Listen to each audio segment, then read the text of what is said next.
Give me that monarch and the retching iron. Hold, take this letter. Early in the morning, see thou deliver it to my lord and father. Give me thy light. Upon thy life I charge thee, where thou hearst or seest, stand all aloof, and do not interrupt me in my course. Why I descend into this bed of death is partly to behold my lady's face, but chiefly to take thence from her dead finger a precious ring that I must use in her dear employment. Therefore hence be gone. But if thou jealous dost return to pry, and what I farther shall intend to do, by heaven I will tear thee joint by joint, and strew this hungry churchyard with thy limbs. This time in my tents are savage, wild, more fierce and more execrable far than empty tigers on the roaring sea. I'll be gone, sir, and not trouble you. So shalt thou show me friendship, take thou that. Live and be prosperous, and farewell, good fellow. For all the same, I'll hide me hereabout.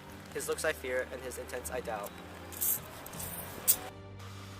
This is that banished Haunty Montague, that murdered my love's cousin, with which grief it is supposed the fair creature died. And here he comes to do some villainous shame to the dead bodies which approach him. Stop thy unhallowed toil, vile Montague.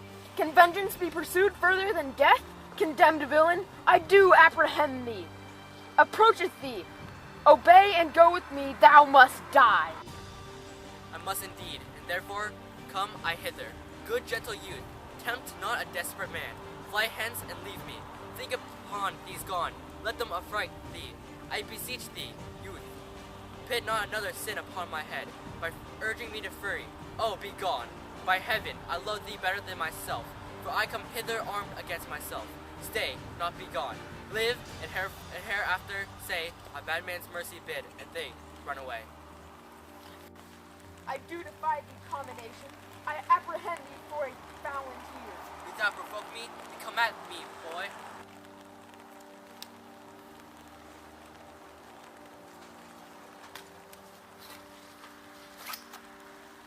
Oh Lord, they fight. I shall call the watch.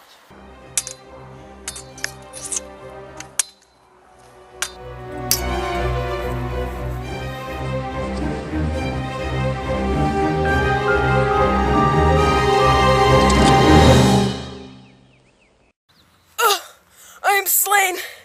If thou be merciful, open the tomb and lay me with Juliet. A grave? Oh no, a lantern slaughtered youth, for here lies Juliet and her beauty, makes this vault of feasting presence full of light. Death, light thou there, by a dead man interred.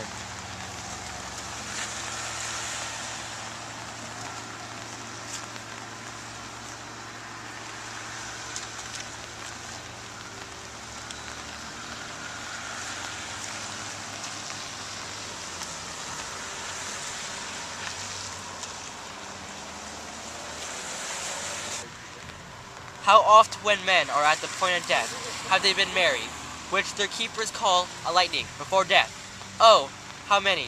I call this a lightning?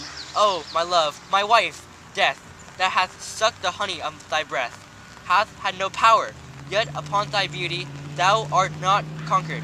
Beauty's ensign yet is crimson in thy lips and in thy cheeks, and death's pale flag is not advanced there.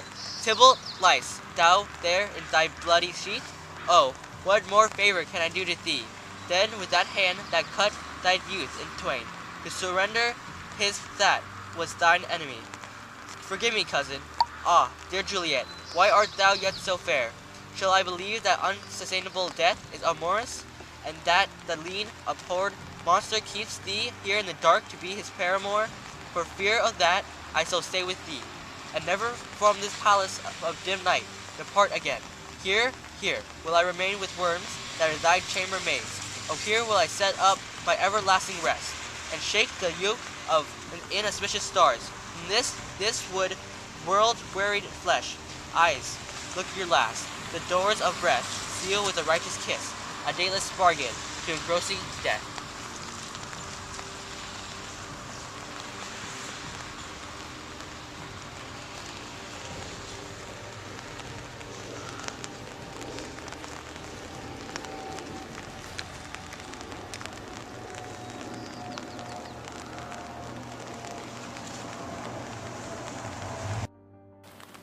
Romeo, alack, alack, what blood is this which stains the stony entrance of the sepulchre?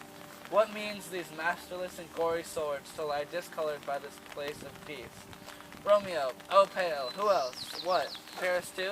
And steeped in blood. Ah, what an unkind hour is guilty of this lamentable chance. The lady stirs.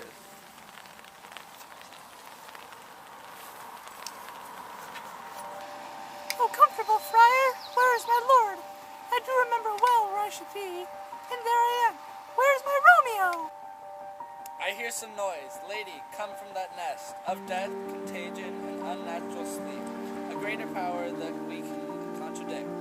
Hath thwarted our intents. Come, come away. Thy husband in thy bosom there lies dead. And Paris too. Come, I'll dispose of thee among a sisterhood of holy men. Stay not to question, for the watch is coming.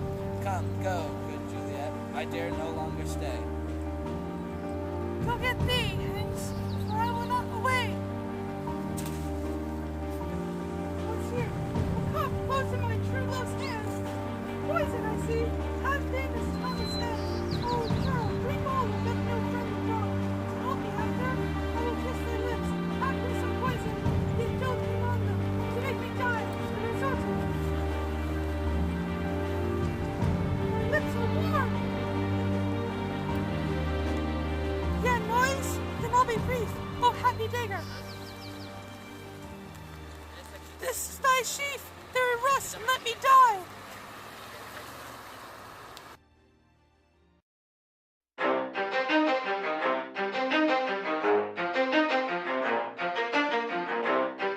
You ready? Let's go! So shalt thou show me friendship. Take thou that. For those of you that want to know what we're all about. This is 10% luck, 20% skill, 15% concentrated power of will, 5% pleasure, 50%. I'll hide me hereabout. His looks. He doesn't need his name up in lights. This is that banished haughty Montague, that murdered my love's cousin, with which grief is supposed the fair creature died, and here is come to do some villainous shame. Making some noise, making a story. Rip that bird. Anyway, he never really talks much, never concerned with status, but still leaving him starstruck. Humble through opportunities given despite the fact that many misjudge.